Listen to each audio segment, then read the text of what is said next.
against ISU. And Sports Mag's very own Ron Knabenbauer catches up with the CU ski team. The men's basketball and Marcus Relford throwing it down. Sports Mag now.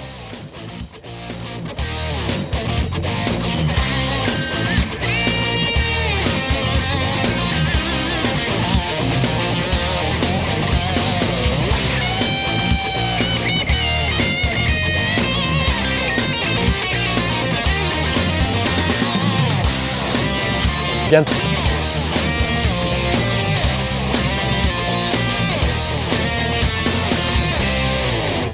Hello and welcome to CU Sports Mag. Alongside Andy McDonald, I'm Andrew Tomasini. First episode of the spring semester, and it looks as if we have a new and improved basketball squad. That's right, the men's basketball team got off to a hot start, and they continue their play against Oklahoma State on Wednesday. So to the Coors Event Center we go, Buffs versus Cowboys.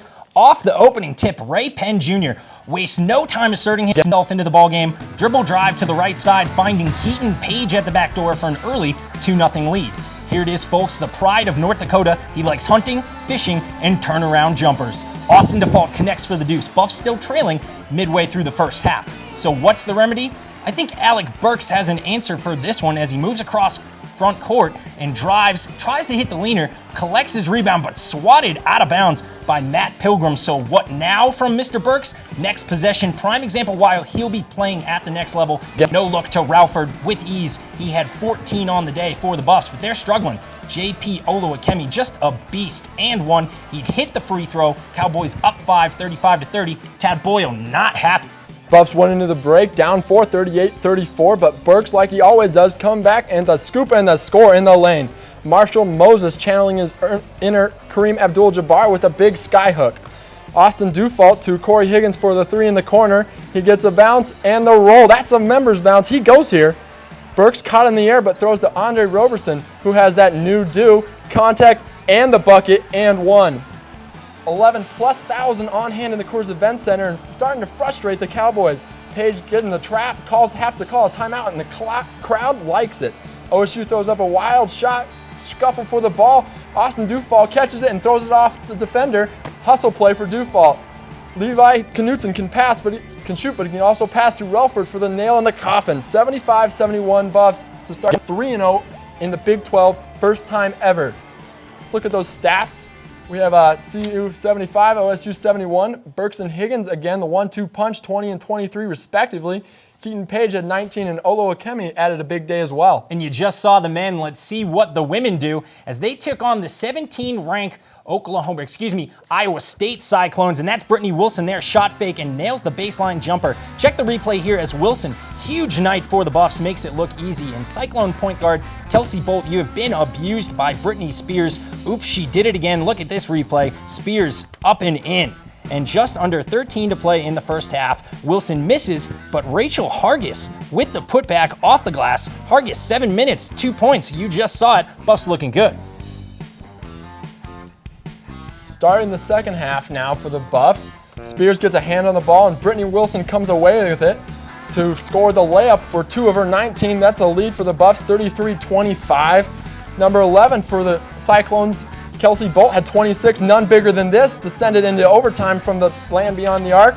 CU outscored the Cyclones 9-3 in the extra period with Spears here. Lauren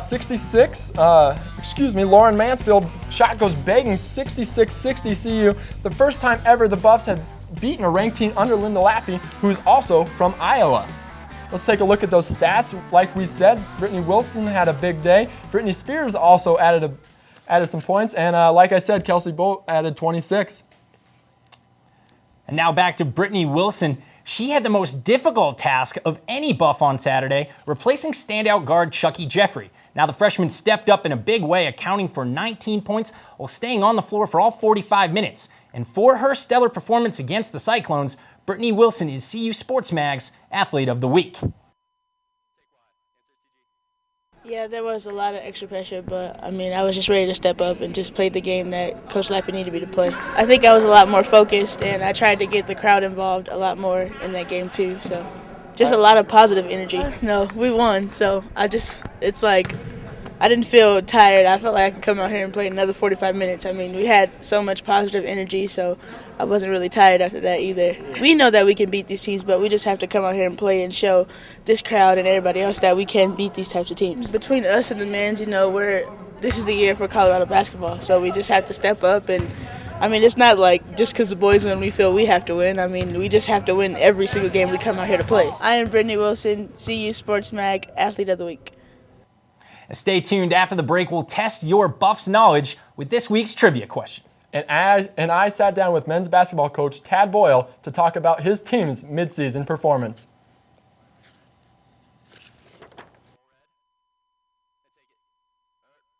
This week for this week's trivia question.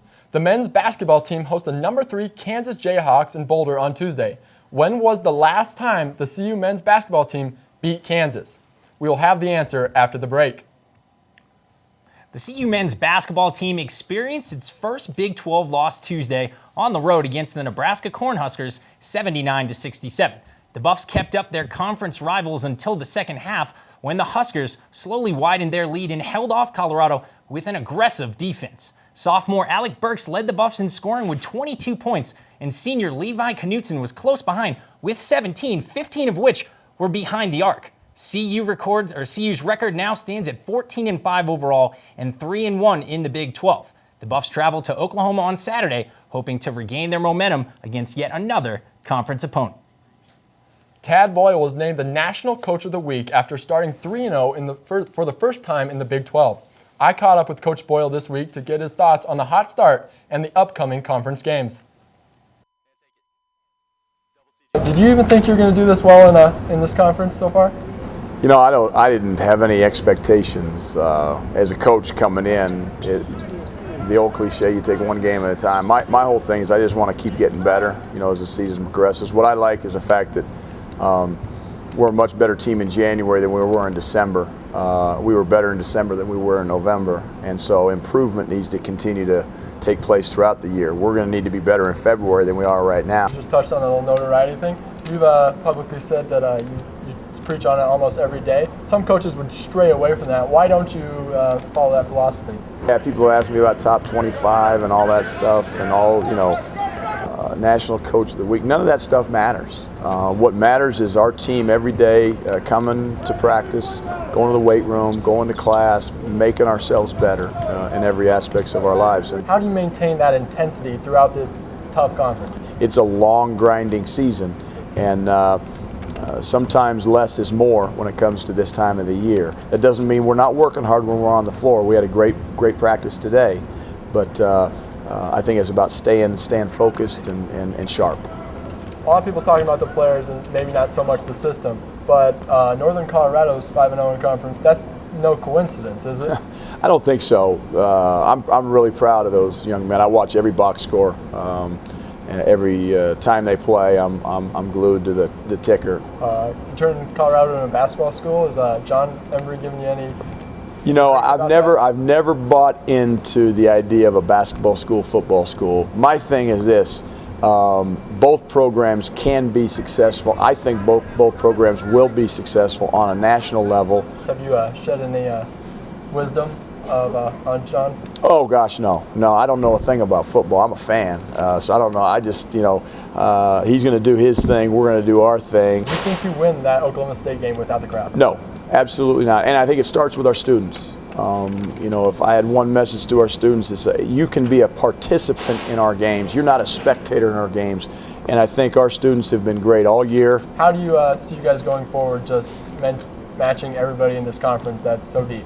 You just take it one step at a time, one practice at a time, and right now we're preparing for Oklahoma on Saturday, and that's all we're concerned with. We don't worry about what's coming next. It's just take care of the next game, the next opportunity, because when you take care of small opportunities in the game of college basketball, those small opportunities become larger opportunities as the season goes on. You can't focus on the end result. You got to focus on the task at hand, and that's what we're trying to do. There's all those milestones. You win on the road. You win the first 3 games of conference, first time since 96, 97. We haven't been to the tournament since 2003. Is that somewhere in the back of your mind? No, it's not. It's just take care of business, one step at a time.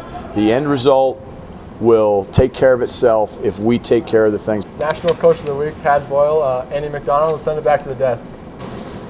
Thanks, Coach. Absolutely. Thanks, Andy. CU's women's basketball team fell short Tuesday to Big 12 opponent Oklahoma State by a score of 58-49. Facing the second best scoring defense in the Big 12, CU was held to a season low in points scored. The Buffs came out cold in the first half, but sophomore Megan Malcolm Peck scored 7 consecutive points off the bench to bring the Buffs within 1.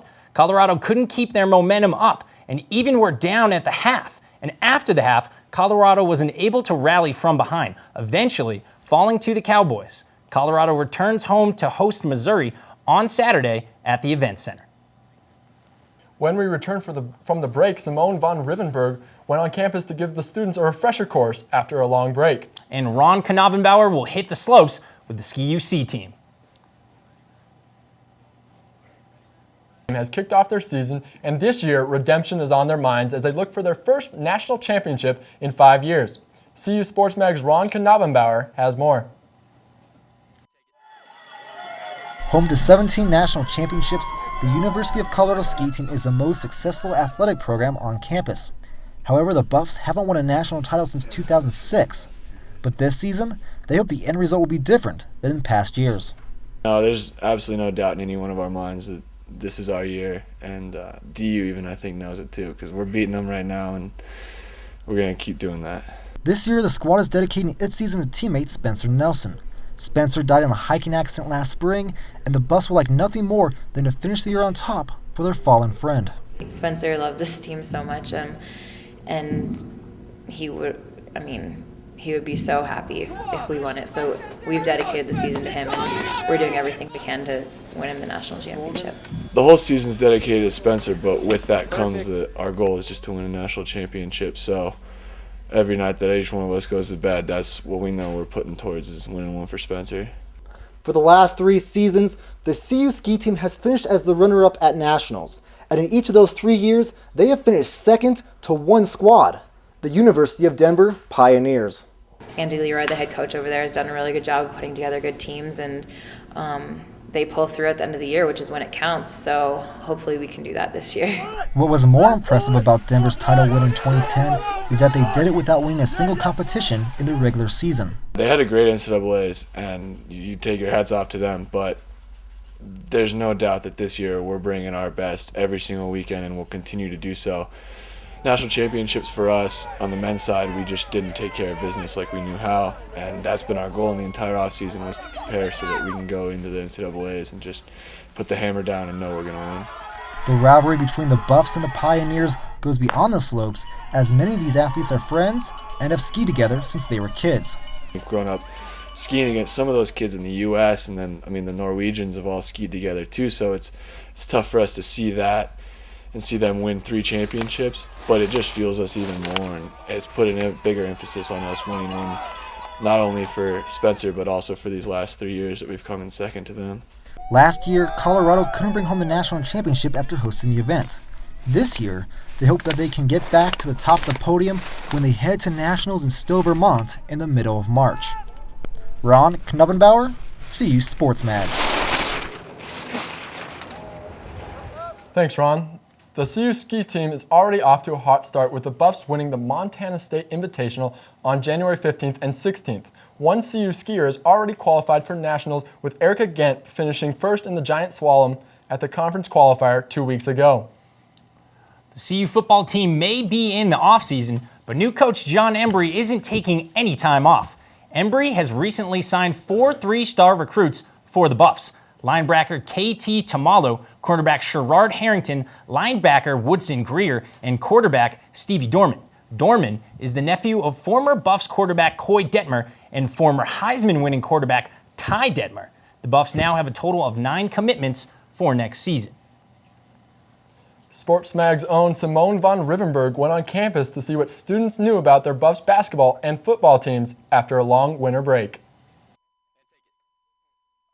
I'm out here reporting for Sports Mag after a long winter break, out here interviewing to see what students remember about CU Buffs football and Buffs basketball. I watched the game last night. Unfortunately, we lost against Nebraska, but we've been doing really well in the Big 12 lately. Yeah, they've been doing real good. I've watched the whole season. I actually work for the CU team. Not a favorite player, just kind of more of a team person. Probably Alec, because he's my age and he's doing it pretty big right now. I like the freshman. What's his name? Andre. Burks by far, but Higgins is definitely the team leader. I feel like Knutson's picking it up as well. I mean, I'd have to say Chauncey Billups is my favorite player, but he's, subsequently graduated from CU and gone on to play real basketball. Okay. I don't know his name, but I know we have a new coach. Yeah, John Embry. He's from the Redskins, but I don't know the name exactly. Yeah, he's going to bring a lot of student support, I think, with him being from CU and stuff like that. Yeah, I think, I'm more confident that the team will turn around. Hopefully. I think it could bring a different mentality to the team, bring the tradition back. Just as far as game preparation, that'd be a lot more physical and ready, I believe. Those are some great opinions, guys. For CU Sports Mag, I'm Simone von Rivenberg. Thanks, Simone. Matt Hanlon and Ron Knabenbauer on the double team desk. Take it away, guys. Hello and welcome to Double Team. I'm Ron Knabenbauer alongside Matt Hanlon. We're going to talk a little CU hoops. The Buffs, Matt, they lost a heartbreaker on Tuesday to Nebraska, but they started Big 12 play up 3-0 in the conference. Yeah, you stated it right there. 3-0 starting the Big 12 conference.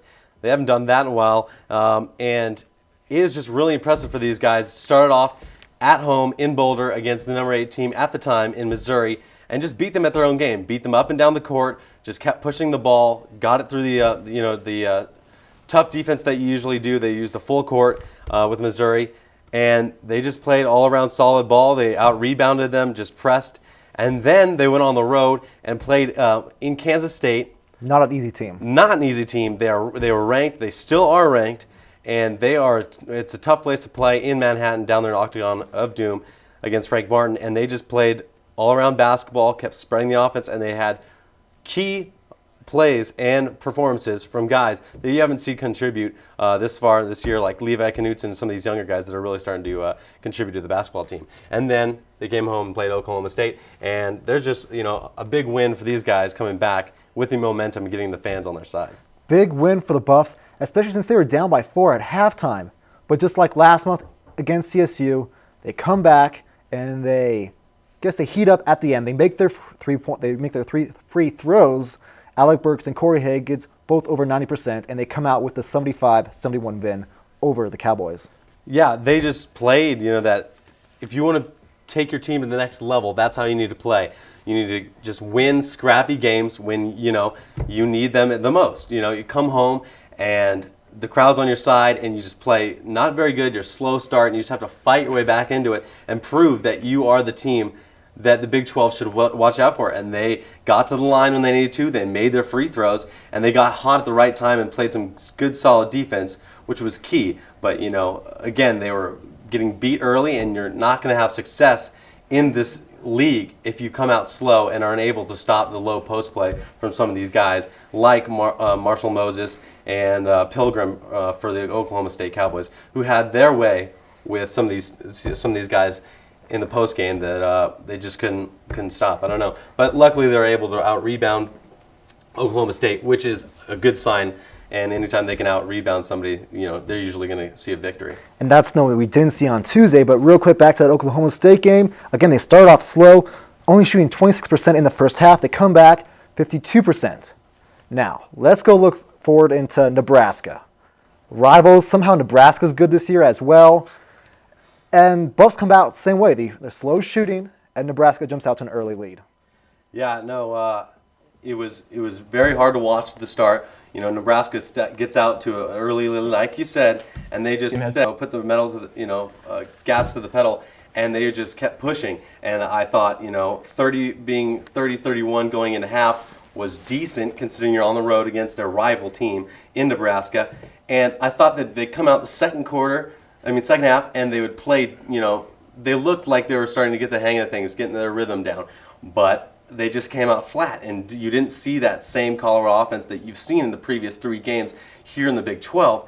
And it was kind of just, I don't know what to say. It was just painful to watch because they kept getting out-rebounded and out-muscled down low. And you're not going to have success if you can't go on the road and beat a team you should beat, which I think you should be able to beat.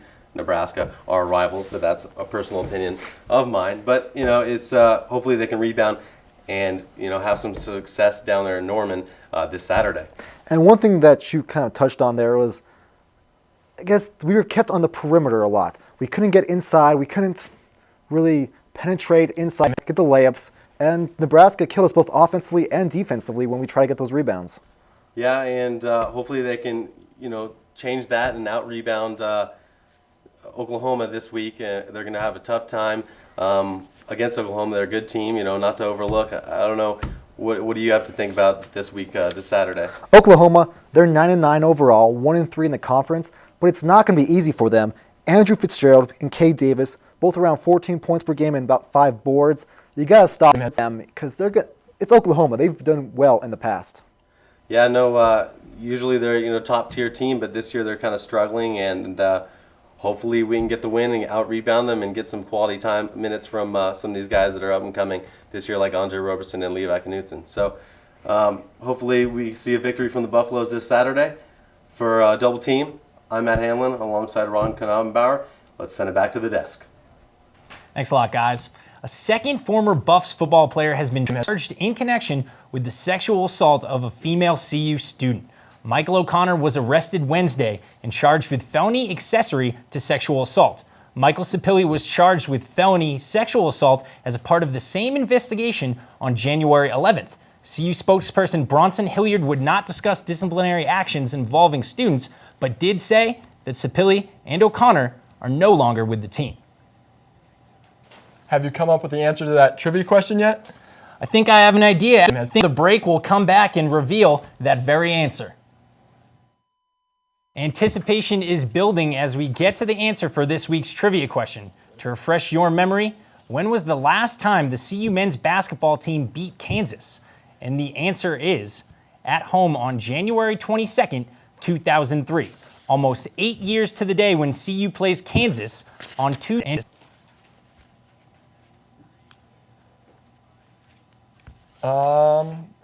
Let's see, where's that? The men's hoop squad is on the road Saturday, and they'll be playing against more than the Oklahoma Sooners. The dark side will be there as well. Oklahoma is hosting an official Star Wars Day at the Lloyd Noble Center. Chewbacca, Darth Vader, R2-D2, and many more will be in attendance. Fans will even be able to get an autograph from their favorite character. On the court, the Buffs will be looking to rebound from their first Big 12 loss of the season. Oh, and may the Force be with them. Well, that looks like that's going to be it today for CU Sports Mag. We got lots of stuff going on next week. CU versus KU, and the women play as well this weekend. Yep, we'll see you guys next week.